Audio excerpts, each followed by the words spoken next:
Hi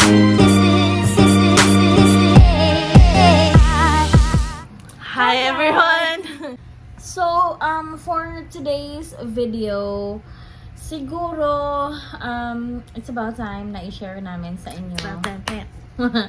I-share namin sa inyo kasi nga, tinatry namin kayo i-update sa mga mahigit 3 weeks na hindi kami nag-upload ng videos or nag-update sa Buhay Vancouver namin. True. So, isa sa i-update namin sa inyo sa video na to ay We got a new car. It's a Nissan Kicks 2022 SR Premium. Is that what it's called? SR Premium, Yeah. I think, yeah. SR Premium. We got it maybe a month ago now. Isang buwan mahigit na actually. Isang buwan and A week. 2-3 days. Okay, yeah. Mga ganun. So, hindi naman namin pinagplanuhan na bumili ng kotse, honestly. Kasi, ayaw din ng parents ko na bumili kami ng car. Kasi nga, okay pa naman si Tonio. And, like, perfect condition si Tonio. For those of you who don't know who Tonio is my old 2008 Honda Civic DX. Transported from Calgary to Vancouver. It was my parents' car. It has been with us since 2010. We were the second-hand owners of the car. We bought it from dealership. It is a really good car, and until we sold it, last month. Perfect condition siya. No, hindi last month na 2 weeks ago. 2 weeks ago, yes. Yeah. Yeah, so, may mga ipapakita kaming clip para makita niyo din at makilala niyo din si Eddie. Kasi, karamihan sa inyo yung na-witness niyo or nakita niyo sa vlog namin na lagi naming gamit pag umaalis kami, pag nagta-travel kami labas ng Vancouver, si Tonio. Yeah, hindi namin pinagplanuhan. Hindi namin planano yun. Ang nangyari, nagtingin-tingin lang talaga kami if may mga magustuhan. Pero guys, syempre, wala talagang pag sinabing shopping lang, car shopping lang, minsan pag parang kahit nakailang beses ka nang humindi, parang magiging persistent talaga yung mga salesperson. Yeah, and also, sa dami ng factor din na kailangan namin i-consider, kaya nag-end up kami na nag-decide na, okay, kukuha na lang ng car. True. So, the reasons na napag-decidean na namin na, okay, sige, okay na nga. The first one was because Tonio is getting old, and there was 272,000 kilometers on Tonio already. Kasi old car siya, and my family have driven this car everywhere. It has gone to Vancouver so many times from Calgary. It has gone to San Francisco, Vegas, all of these places. So marami na talaga siyang na-incur na kilometers. And inisip ko rin na siguro pag isa-sell namin to next year na may more kilometers and more cars available in the market, magiging mas less ang value ni Tonio. Kasi, di ba, nag-depreciate naman yung value ng mga sasakyan. True. But, and then, pangalawa din yan. The second reason why we decided to buy a car is because we are vlogging now. And not just because we're vlogging, but because all of our weekends have been consumed by going outside of Vancouver and going to the mountains and going on some type of adventure. And lately, parang na-nervous na ako pag dinadrive ko si Tonio kasi hindi natin alam kung kailan siya give up or sabihin niya ayoko na. Kasi nung nandito din sila, mami, nasira yung starter niya. So I had to get Tonio like towed and all of that, get the starter fixed. And it cost $400 just for one time. So naisip ko na siguro pag-aalis tayo ng Vancouver, masyado malayo sa city. Kung mangyari man yon, we don't know. Mas marami pa yung magagastos namin. And hindi rin safe na, lagi kaming umaalis tapos Tad si Tonio. Tad si Tonio and ninenervyos ako every time. Totoo. hindi naman talaga kami actually nagtitingin ng mga super mamahalin na cars. Yung sa amin lang talaga may magamit kami. True. And it just so happened na merong stock ang gusto namin. Yeah. So, originally, last year, nung pagkakuha namin kay Tonio, parang nagsasabi na rin ako na, ang ganda ng ganyan na car, ang ganda ng kicks. Pero, of course, like, magtitingin lang ako sa internet and then, parang, anuhin ko yung sarili ko na hindi naman talaga natin need ng car at saka ng more bills na i-add. Pero, no, I don't know, kasi parang out of the blue lang na nagpunta kami dun sa dealership. And, bigla lang nagpop na, oo, may car na nandun. Tapos, parang lahat naging madali kahit na nag-know kami na marami dun sa salesperson. Pinush niya talaga kami and parang naano na rin ako na, siguro need na talaga. Siguro okay na rin to na pumili tayo. But anyway, so nag-decide nga kami doon na bilhin na yung si Eddie, ang 2022 Nissan Kicks. We financed it for 7 years. For 7 years. And then bi-weekly yung ano namin. Bi-weekly ang yung payment namin. Our insurance didn't go up too much. Kung napanood nyo yung how much it costs to rent a car, to own a car in Vancouver na video namin, my insurance back then was $205. Now it is at like $230. So it's not too much of a difference. Tapos, it's a new car. And then the process took 2 days. So, nung first day, medyo late na rin kami nakapunta doon, mga 3 na, no? Actually, makukuha lang talaga siya ng same day. Late lang talaga kami nagpunta sa dealership kasi nga, wala naman kasi talaga kaming balak bumili. True. So, by the time na nagyas na kami, hindi namin nakuha agad yung car. The following day pa kasi medyo nahuli yung process sa finance and then yung sa insurance.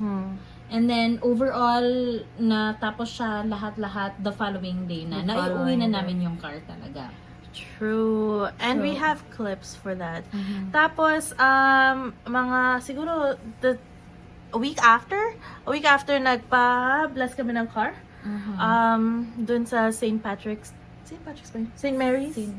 Mary's dito sa Joyce Collingwood na area. And then shortly after that, maybe mga 2 weeks after that, na sold si Tonio to Meg, which is this guy. I'll just put his picture. Should I put his picture? No, to a guy named Meg. He's a young guy. Tonio will be his first car also, and nahirapan din ako na i-let go si Tonio nung day na yon, even though it was really stressful na i-sell si Tonio and i-keep si Tonio kasi ang daming naging hindrance na i-stay sa amin si Tonio. Yung first, wala kaming makita na parking for the second car. Tapos, ayoko naman siya i-park sa labas lang kasi baka ma-ticket ng City of Vancouver. So, also guys, dapat nyo malaman na unlike sa Pilipinas, pwede nyo lang i-park yung sasakyan kahit saan, kahit na hindi nakagamit or anything. Dito, nagre-require ng insurance or storage insurance. Kaya kami medyo din na-worry kasi kahit na hindi pa naman nabenta si Tonio that time, kailangan pa rin namin kumuha ng storage insurance kasi required siya dito. Yeah. So, nung nandun na nga si Tonio, transfer na namin yung insurance kay Eddie, yung license plate ni Tonio wala na. And then, may insurance na lang si Tonio pero wala siyang license plate. And then, so, maybe a week later has passed and yung building namin na tinitiran, nag-email sila na sinabi nila, you can't have a car without a license plate. So, naging stressful na naman yung situation kasi wala na namang, like there's something na naman, we can't keep Tonio na naman. And then, siguro mga same day na sold si Tonio. Luckily, ang bilis lang talaga ng mga pangyayari na hindi na sobrang nadagdagan yung stress namin. Kasi yung first warning or yung first text na natanggap namin was, walang insurance si Tonio. Or naghahanap sila ng storage insurance kay Tonio. Kasi andun lang yung car and then walang plate. Pero hindi pa nila indicate or estimate sa parang notice na walang plate. Yung sinabi lang nagre-request sila ng storage insurance for Tonio. And then the following yung incident na next nila na message sa amin was kailangan na ng plate si Tonio kasi hindi pwedeng mag-park na walang plate. So ayun na nga. Yeah. Buti na lang medyo hindi na nadagdagan yon. Luckily may buyer na for Tonio na sobrang bilis. Parang din siya. Same day niyang tinignan si Tonio. Tapos, same day niya akong minessage. Tapos, nag-view siya ng car the same day. And then, binili niya yung car. In-arrange namin yung insurance that same day. Lahat within 1 day. And, which was a good time. Kasi, kailangan na rin namin yung parking dun sa kay Eddie kasi yung nirent namin na parkingan ni Eddie is 1 week lang. Pero we didn't pay for that because the guy who owned the parking spot for where we temporarily parked Eddie, he only asked for wine. So that was cute and really kind of him. So we paid him in wine. We dropped off wine and then yun nga, from Wednesday to Friday lang yung parking na yun, and then nasold si Tonio ng Friday. So, we got back the parking spot. And, yeah, so now we have Eddie as our car. And, it's so far so good. Nag-drive kami, malayo, maraming beses na.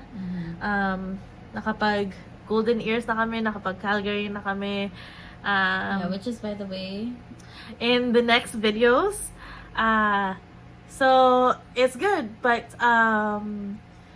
Tonio and us, we had very good memories, and dun driving lessons si Kat at first. A lot of driving practice actually ni Kat, and then lots of dance parties inside Tonio. And then dami ding vlogs na si Tonio yung nagdadala sa amin. And marami na rin nasakay si Tonio ng mga friends namin. And si Carmela at ang family ko.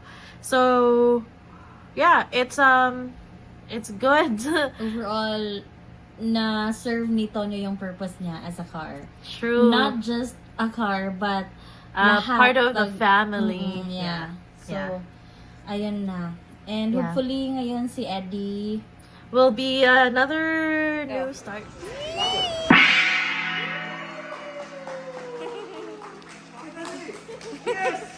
Guys, so right now I am taking off the plate number on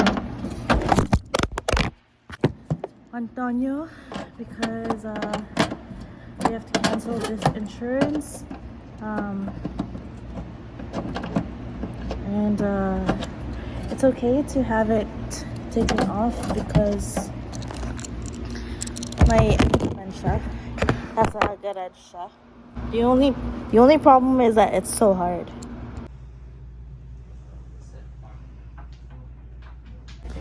So right now we are at Nissan Applewood in Richmond.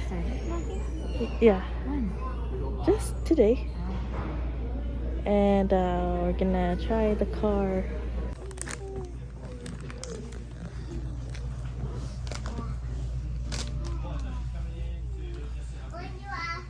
Okay, ayan na.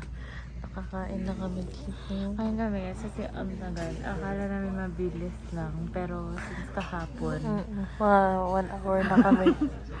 So, natapos na kami sa financing. Ngayon. Ay, anong oras na ba? Oh shoot, I've been here 2 hours. So, natapos na kami sa financing. Ngayon, inaantay na lang namin yung sa insurance. So, hopefully, matapos to ngayon. We are in the new car! What the hell? So, Okay, let's put this away.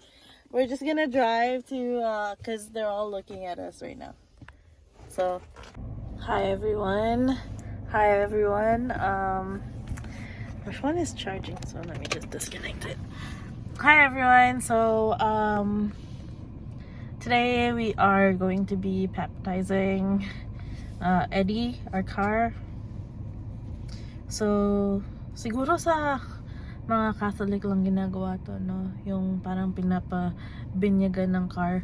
But anyways, we are here at St. Mary's Parish dito sa Joyce, and nagpa-schedule na si Kat na ipa-bless ang car.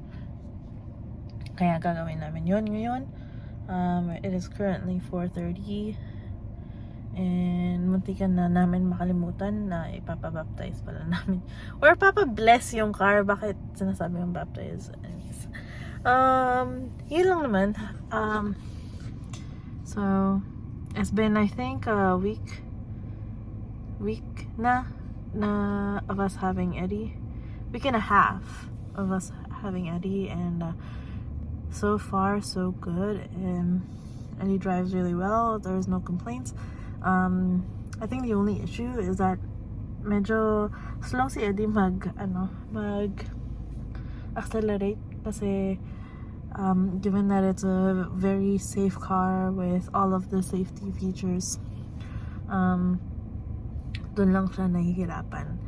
But that is okay because while in traffic and in the highways or in the bigger scheme of things, Eddie performs really well and can keep up, and it's a very reliable car, and very happy about this purchase.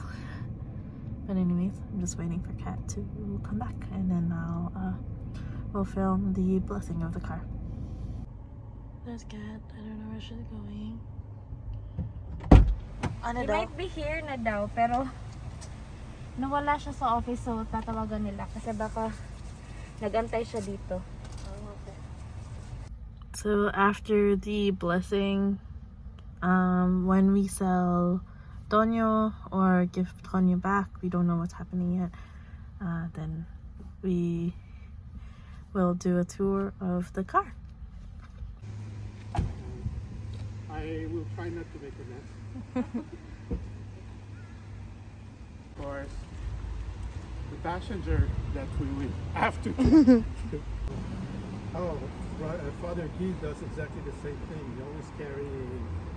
And so pag sa mga gustong bumili pala ng kotse dito sa Vancouver, basically all you'll need is your SIN to check your credit score and your credit record.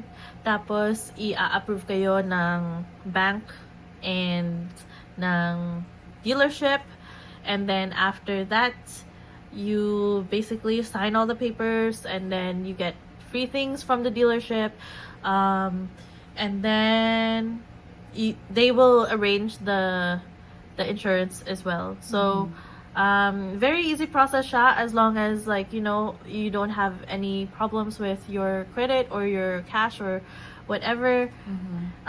That's all you really need. It's a really easy process, and it was quick-ish. It takes a whole day to buy a car. But Kat said na yung process of Philippines, it takes longer. So I guess it's easier here kasi lahat na nakadikit sa social insurance number mo. But yeah, that's all for... Yeah, that's all. That's it for now. May mga clips kayo nakikita or makikita about sa car. I mean kay Eddie. And abangan nyo na yung mga next namin na mga videos kasi si Eddie na yung mga ginagamit namin. So, yeah. Yeah, so thanks for watching, and I'm so sorry that this is so delayed because I was really having a hard time because of Tonio and everything else. It was very overwhelming, but we are trying to get caught up. New York vlogs are up already. This is gonna be up, and then our trip to Calgary will be up soon after this. And then we are caught up. So thank you all for watching, and for all those new subscribers, thank you all for subscribing to us also. Yeah, thank you. If may mga questions pa rin kayo patungkol sa pagbili ng car, or kung may questions kayo patungkol about dito sa Vancouver, or overall buhay sa Vancouver, just let us know, mag-comment kayo or mag-like kayo sa aming Facebook page. Ingat True. Vancouver, yeah. Yeah, and thank you, Mom and Dad, for Tonio. Thank you guys.